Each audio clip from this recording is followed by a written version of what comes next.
Tanse, Felicia Gay sniga asut.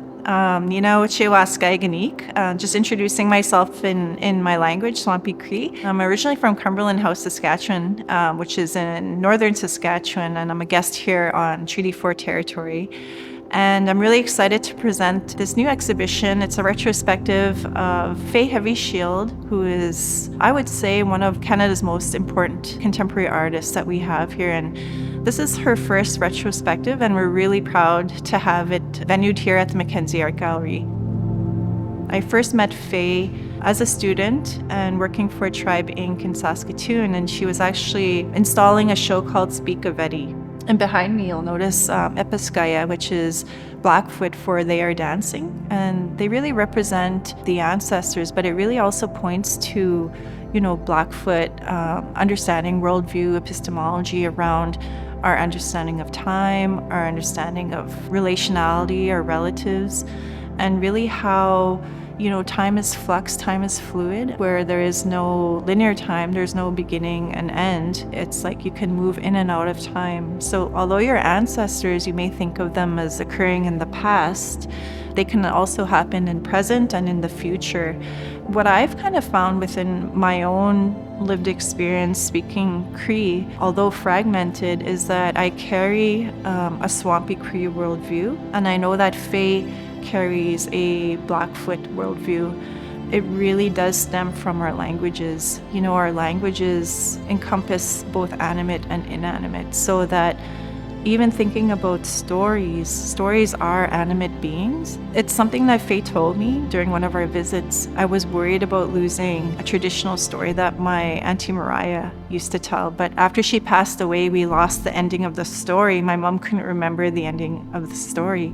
Going through my auntie's things, I found this old Hilroy notebook, and in that book was the story, the entire story. And I was telling Faye this, and she said, when stories, if you're meant to have them, they'll come and find you, and you shouldn't have to worry about stories being lost. When people come to see this show, these are all stories. So if these stories are meant to find you, they'll be realized to you.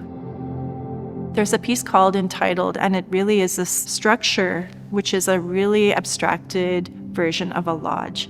But it also looks like bones, and they're meant to represent almost like a human rib cage, but they're also meant to be this most base form of a Sundance lodge. Really, Faye is playing a lot with the idea of absence and presence, and you'll see that motif in a lot of her work. One of Faye's most seminal works is Body of Land. This piece is actually in the collection of the National Gallery of Canada. This work is an evolving piece. So we added to the piece with a group of students from 4 different high schools here in Regina. So the Comeback Society is a fairly new group, and it was started by these 2 sisters who were really trying to connect to their own Indigenous communities. So I introduced them to Faye, and we decided to really connect to students that loved art. What she did was invited them to participate with Body of Land. They're just abstracted lodges, just like Entitled, but they're also pictures of the kids' skin.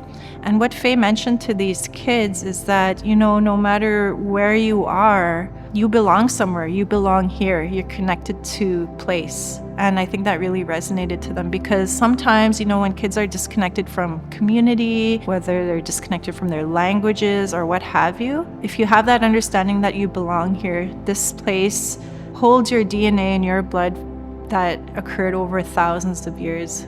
So the kids were invited to add to this series, and they made their structures, and they were allowed to stake a place and chose where they wanted to live within the landscape. So I thought that was really beautiful.